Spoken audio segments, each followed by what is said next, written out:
प्रिय दर्शकों, स्वागत है आप सभी का आपके YouTube चैनल अध्यात्म और ज्योतिष में। मैं हूं देवभूमि ऋषिकेश उत्तराखंड से आप सभी के साथ आचार्य आशीष। फटाफट बिना समय गंवाए हम लोग चर्चा करेंगे। हम लोग आज के इस वीडियो में एपिसोड में हम लोग चर्चा करेंगे शुक्र की महादशा को लेकर। शुक्र की महादशा आपको कैसे फल देगी, क्या फल देती है, शुभ अशुभ यानी शुभ फल क्या है, अशुभ फल कैसे देती है, इन सब पर चर्चा करेंगे। साथ ही साथ मैं आपको ये भी बताऊंगा कि शुक्र चाहे कुंडली के अंदर हो या दशाओं में हो, शुभ हम इसको कैसे माने और अशुभ हम इसको कैसे माने, इसका सूत्र क्या रहेगा।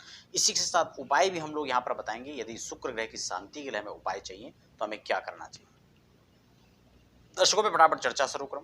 इससे पहले यदि आप नए दर्शक हैं तो फटाफट चैनल को सब्सक्राइब करते हुए बेल आइकन प्रेस करते हुए आप लोग आगे बढ़ेंगे, क्योंकि आप लोग लगातार हमारे साथ इसी माध्यम से जुड़े रह सकते हैं और तमाम अध्यात्मों की, ज्योतिष की या फिर समय समय पर मुहूर्तों की तमाम जानकारी आप इसी प्रकार से प्राप्त कर सकते हैं। तो हम लोग चर्चा कर रहे हैं विंशोत्तरी महादशा में शुक्र महादशा को लेकर। लेकिन शुक्र से संबंधित हम लोग जानकारी प्राप्त करें, उसकी दशा का फल हम लोग यहाँ पर जानें, उससे पहले ये जानना जरूरी है शुक्र कौन है, शुक्र का प्रभाव क्या क्या है, शुक्र किस चीज का प्रतिनिधित्व करता है, शुक्र का किन किन क्षेत्रों में प्रभाव देखा जाता है। इसको हमें समझना यहां पर अत्यंत आवश्यक हो जाता है।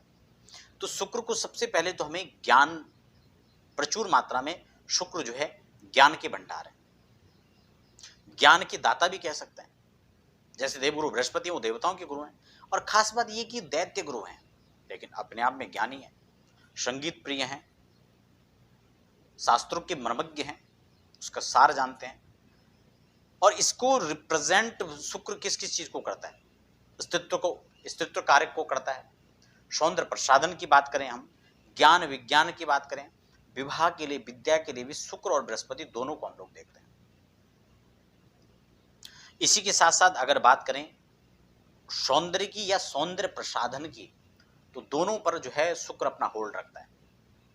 व्यापार की हम लोग बात करें, राजनीतिक क्षेत्र की हम लोग बात करें, या कहीं पर छल छद्म की बात आए, वहां पर भी ये अपना रोल निभा सकता है।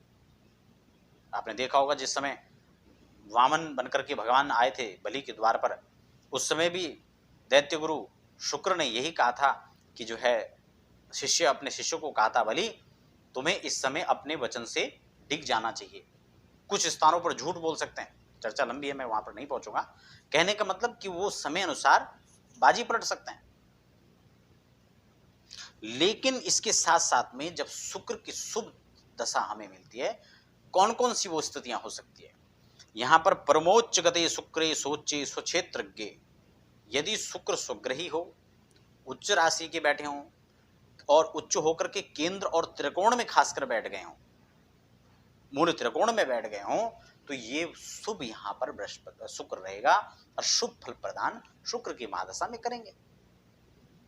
इसी के साथ अगर हम बात करें कि अशुभ फल का क्या रहेगा, उस पर भी हम चर्चा करेंगे। लेकिन इसके शुभ फल में शुभ रहने पर हमें शुभ फल क्या क्या मिलेंगे।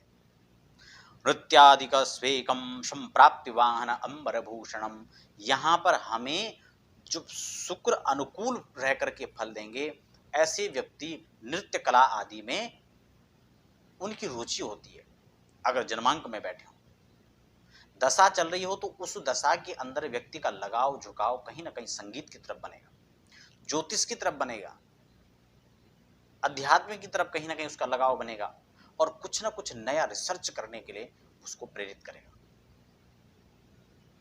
ये इसका शुभता के लक्षण है। संपत्ति वाहन अंबरम, संपत्ति का अंबार, वाहन आदि इत्यादि का परम सुख उनको मिलेगा, लग्जरी लाइफ स्टाइल बन जाएगी, अच्छे वस्त्राभूषण का जो है लाभ उनको प्राप्त होगा। विवाह नहीं है तो विवाह का संयोग बनेगा, पुत्र पौत्रादि की जो है प्राप्ति यहां पर आपको होगी। इसके साथ में अतुल्य ऐश्वर्य की जो है, शुक्र जो है ऐश्वर्य का प्रतिनिधित्व करते हैं, तो यहां पर अतुल्य ऐश्वर्य को जो है यहां पर वो प्रदान करेंगे। गजबाजी, वाहन आदि ये आपको यहां पर प्राप्त होगा। गज अश्व पशुलाभ नित्यम मिष्ठान्न भोजनम, अगले सूत्र में कहा कि आपको वाहन और ऐश्वर्य आदि की जो सामग्री हैं वो तो आपको प्राप्त होंगे हैं, पशु पुष्पादि का लाभ आपको मिलेगा और नित्यम ये लगातार प्राप्त होता रहेगा जब तक शुक्र आपके अनुकूल रहेंगे। शुक्र की महादशा या अंतरदशा या प्रत्यंतर दशा में सूर्य आप जब जो है विचरण करेंगे। और मिष्ठान्न भोजनम, मिष्ठान्न के प्रति उस समय रुचि बन जाती है, इसीलिए अक्सर शुक्र की दशा में डायबिटीज होने का खतरा बढ़ जाता है। मिष्ठान के प्रति रुचि इस समय हो जाती है और मिलता भी ज्यादा है, और अनेक अनेक प्रकार के भोजन। इसीलिए स्वास्थ्य पर भी जो है ध्यान देना चाहिए जब शुक्र की दशा होती है। शुक्र बृहस्पति ये दोनों ऑपरेशन भी करवा देते हैं, गंभीर रोग को भी जन्म दे सकते हैं। इसलिए इसकी अनुकूलता और प्रतिकूलता पर जन्म कुंडली के अंदर पूरा विचार करना चाहिए कि ये किस स्थिति में यहां पर शुक्र बैठा हुआ है, ये इसमें खास है। अब अगर हम निर्बल की बात करें, यहां पर शुभता जब रहेगी तो बंधु बांधवों का सहयोग भी प्राप्त होगा, इष्ट मित्रों का साथ भी प्राप्त होगा, व्यापार में उत्तर उत्तर वृद्धि को प्राप्त होंगे। राजनीतिक भविष्य कैरियर की हम बात करें तो यहाँ पर उत्तर उत्तर आपको उछाल देखने को मिलेगी। लेकिन वहीं अगर ये अशुभ और निर्बल बन के बैठा हुआ है, कैसे षडाष्टक व्यय शुक्रे नीचे वा व्यय स्तुते, यदि वो 6, 8, 12 में बैठ गया, अशुभ होकर के बैठ गया, नीच होकर के बैठा हुआ है, शत्रु पक्ष से पीड़ित और शत्रु पक्ष में बैठ गया, तो ऐसे में या द्वादश जा करके बैठ गया, तो ऐसे में आत्मबंधु विरोधम द्वेषम स्त्री वर्ग पीड़म व्यवसायात नष्ट फलम पशु पुष्पादि हानिकृत। अगर ऐसी स्थिति में वहां पर शुक्र बैठता है तो सबसे पहले बंधुजनों से आपका विरोध हो जाएगा, भाई बहनों के साथ झगड़ा, क्लेश, पारिवारिक समस्याएं उत्पन्न होने लगेंगी। इष्ट मित्रों से आपका जो है जो लगाव था, जो आत्मीयता थी, वो यहाँ पर खत्म हो जाएगी। प्रतिकूलताओं में यहाँ पर ये बदलता हुआ नजर आएगा। इसी के साथ में जो आपके बिल्कुल करीबी लोग हैं उनसे भी आपका मन मुटाव कहीं ना कहीं आपका बनता हुआ दिखेगा, और लक्ष्मी की हानि, श्री हानि यहाँ पर हो सकती है, शारीरिक कष्ट यहाँ पर आपको प्राप्त हो सकता है। तो ये इसकी विरोध की दशा है, प्रतिकूलता की दशा है। ऐसी स्थिति में जब प्रतिकूलता है तो शांति का क्या उपाय होना चाहिए? शुक्र शांति के लिए हमें सबसे पहले, जैसे कि हर ग्रह के उपाय को, सबसे पहले तो वैदिक पूजा जो है वही श्रेष्ठ है। कई बार हम लोग देखते हैं कि लोग तांत्रिक पूजा या तांत्रिक को चक्कर में ज्यादा पड़ जाते हैं, उसकी कितने साइड इफेक्ट होते हैं और जिंदगी भर आप उसी में उलझ जाते हैं। इस बात को आपको नहीं भूलना चाहिए।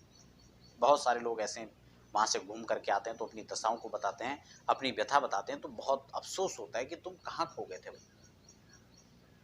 इसलिए वैदिक पूजा, वैदिक संपन्नता जो है, उससे आपको एक ही पक्षीय लाभ नहीं है, उसके बहुपक्षीय लाभ है। इसलिए वैदिक पूजा को आप लोग ग्राह्य करें, उसको आप लोग स्वीकार करें। दान आदि की बात आती है तो आप सभी चीजों की दान करें। किसी को दूध का दान दे दिया, चावल है, सफेद आटा है, चीनी है, सफेद वस्त्र है, छोटी छोटी कन्याओं का पूजन आप करें, स्त्रीत्व का सम्मान करें। तो ये छोटे छोटे उपाय जो आप कर सकते हैं। खासकर शुक्र का उपाय एकाक्षी को दिया जाए, जिसकी एक आंख जो है काणी होती है, एक आंख से देखता है, जो ऐसे व्यक्ति को उसका दान देना चाहिए। इसके साथ ही जो है शुक्र ग्रह के लिए आप उसका रत्न धारण कर सकते हैं, यंत्र को आप लोग धारण कर सकते हैं। इसका रत्न जो है हीरा होता है, लेकिन हीरा ज्यादा महंगा है इसलिए सब लोग नहीं पहन पाते, तो जरकन पहन सकते हैं जो लोग उसको नहीं धारण कर पाए। चांदी इसकी धातु है, चांदी में पहन सकते हैं। चांदी आप लोग वितरण भी कर सकते हैं, दान भी दे सकते हैं। और सौंदर्य प्रसाधन और जरकन ये लोगों को भेंट भी कर सकते हैं, क्योंकि जरकन सस्ता आता है। अच्छी क्वालिटी का जरकन आप लोग वितरण करें, तो जिसको आप देंगे वह भी लाभान्वित होगा और आप भी लाभान्वित होंगे, तो बहुपक्षीय लाभ है। तो दर्शकों, ये था आज के इस एपिसोड में शुक्र से संबंधित चर्चाएं। आप लोग वीडियो को आगे शेयर जरूर करें ताकि लोगों तक भी ये जानकारी प्राप्त हो। कोई प्रश्न आपका होता है तो आप कमेंट बॉक्स में लिख सकते हैं, और व्यक्तिगत कोई जानकारी आप लेना चाहते हैं तो लगातार नीचे जो नंबर फ्लैश हो रहे हैं, अपॉइंटमेंट लेकर आप संपर्क कर सकते हैं। बने रहें हमारे साथ अध्यात्म और ज्योतिष पर। अगली वीडियो आने तक इजाजत दीजिए। आप सभी धन्यवाद।